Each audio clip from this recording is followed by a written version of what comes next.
Superman is the most powerful, but also the most vulnerable superhero you can imagine. He's an incredibly conflicted, lonely, and lost person. It's a timeless story.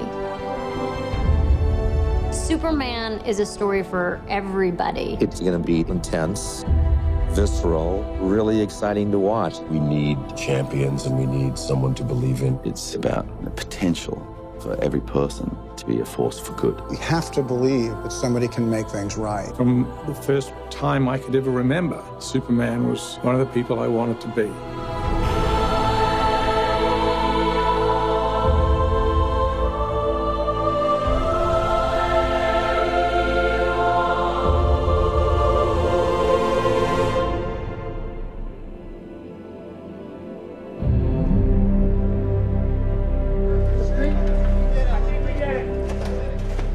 Chris Nolan was working with David Goyer on the story for The Dark Knight Rises. David started talking to him about this idea that he had about reimagining Superman.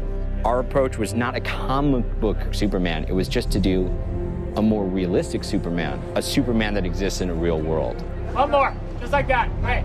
I remember I said to Zach, I don't know how you do this. I don't know how you take this character and modernize him and make him cool to a modern audience. And they pitched their ideas, and we were like, wow, they figured it out. What Chris and David did was, let's let the audience participate in the experience of being Superman without breaking the things that make him Superman. They were able to sort of make him relatable, ground him, and make him feel real. Not bad. The holy grail of the rehearsal is still out there. Working with Zach is great. His energy is always up. As much as the hours are extremely long, Zach keeps stuff interesting. Zach is very detail-oriented. He never misses anything. He just has a really strong idea of the story, and he has a really strong idea of character. Zach knows exactly what he's looking for, and he knows when he has it, and that gives you a certain amount of confidence. You'll turn, and then you just press on. One really interesting thing with Zach, he's probably chosen the hardest possible way by making it, for the most part, a single camera. You don't work on movies of this scale with a single camera. Even though we're walking around and making shots, the frame is always being analyzed and refined as we go. Boom, they come off. He wanted to give the film this feeling that even though we're dealing with a superhero, this could be going on, or maybe it could happen tomorrow. We tried to land Superman in America. It was really important to ground him in a reality that we can understand. This story is a very realistic mirror. It's a 2012, 2013 world. We wanted to have real places. We didn't want Superman to crash into a fictitious location. We wanted everything to feel as real as possible. There are ways into the story through that contemporary world. There's a real connection for the audience to understand this is our contemporary condition. The most minute little detail all the way to the biggest, broadest concept, all of it gets the same attention. It really makes the movie deeper and more interesting on every level.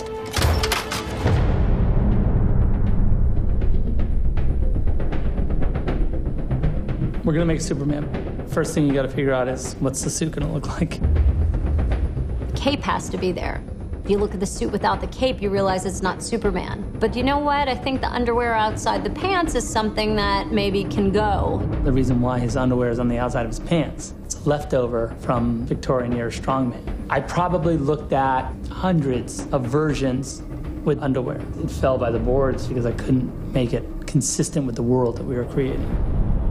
It was really important for Zach for the suit to make sense. So it's not like, where did the suit come from? Did he hand make it? Did his mom make it? We had to create a world where that kind of outfit was commonplace and make that feel natural. It's kind of like chainmail to the knights of medieval times. When we go to Krypton, you can see the council members, the soldiers, they all have the same skin suit. Sometimes you'd see it with a cape, or sometimes armor would go on top of it.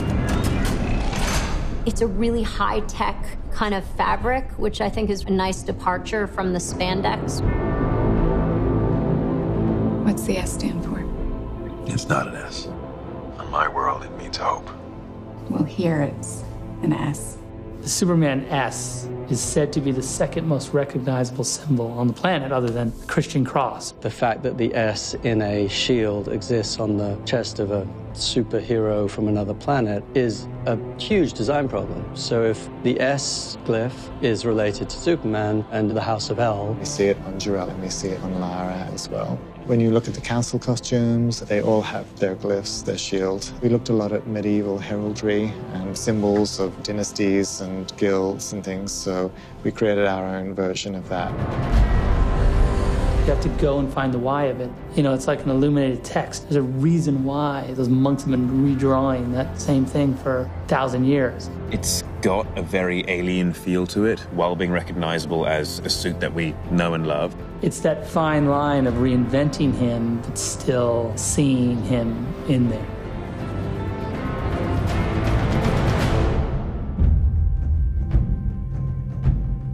Clark is ultimately an outsider at all stages of his life. You see him have all these odd jobs. He's on a quest to find out who he is, where he came from. One of the unique things is that he's an alien. I have so many questions. Where do I come from? What world do I belong to? Is it this one or is it another? Do I have another father on another planet? Who am I? He's kind of lost in the world and doesn't really have a place. Starting the movie from that point of view allows the audience in because they share those same questions and insecurities about their places in the world. One of the things that's really important to Jor-El to try to communicate to his son is that these strengths that he has. It's a huge responsibility. His teachings are all about leading from the front, being a shining hope and example, and not hiding what it is that you are. He'll be an outcast. I'll kill him. How? He'll be a god to them. Instinctually, when something bad happens, he is able to react. And when he reacts like something nobody's ever seen before. Jonathan teaches a slightly more careful approach. He's more protective of what Clark is. Things happen as he grows up where people know that he's different and they're hiding this secret. You're going to require as much strength morally when you have that much strength physically.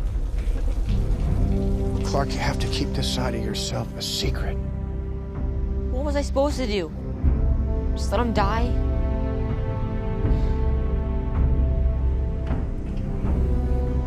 Maybe. We have this character that has all these incredible powers. Everybody wants to fly. Who doesn't want to fly? Everybody has the same dream of the defiance of gravity and all that that symbolizes. Obviously, we see Superman fly because he can control his power and his speed. I wonder what it would be like to be able to just take to the sky, to feel the wind through my hair would be the most incredible thing. The super speed aspect of the fight makes him completely superhuman and beyond the scope of what is actually possible. We're going to see action in this film like we've never seen it before. Much more physical, much more high-powered. There was definitely a real conscious effort to support the idea that this is happening between Kryptonians. One of the talents that they would exploit would be that sense of speed to be able to vanquish their enemy very, very quickly. Superman is from another planet. He calls into question so much of what we take for granted, whether it be philosophical or physics. He has come to Earth to remind us of ourselves. Miss Lane, not a fan of the Daily Planet, but those pieces you wrote when you were embedded with the First Division were pretty impressive.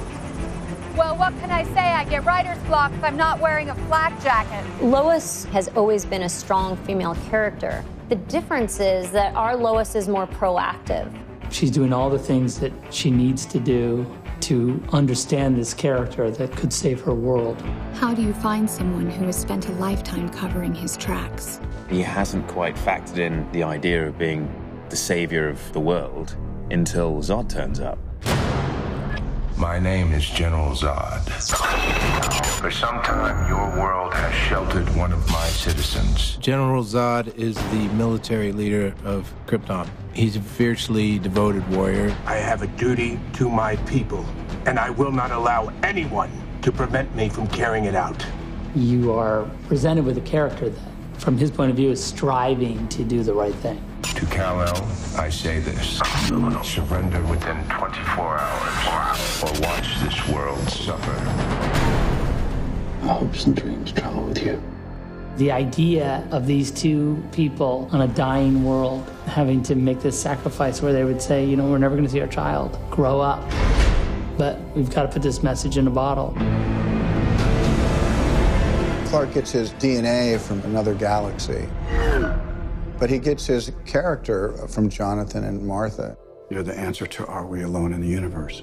Can I just keep pretending I'm your son? You are my son. Kevin plays the part with such tenderness and empathy and understanding. What do you do when you have an offspring that's this powerful to instill a sense of right and wrong? Well, look at you! Superman gets a lot of his strength from Jonathan and Martha, and the strength which Kevin and Diane brought to those roles flows off them in their performance. Dusty! Mrs. Kent, I'm Lois Lane from the Daily Planet, and I'd like to talk to you about your son. The protectiveness that she had. As a mother myself, that's something that I look to instill in my daughter.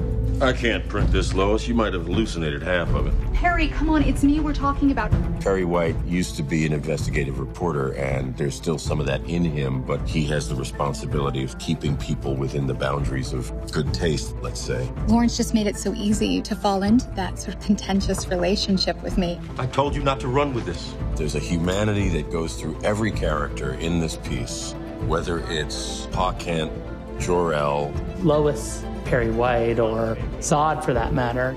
The actors are amazing, the director's amazing. I feel very, very lucky to be a part of this.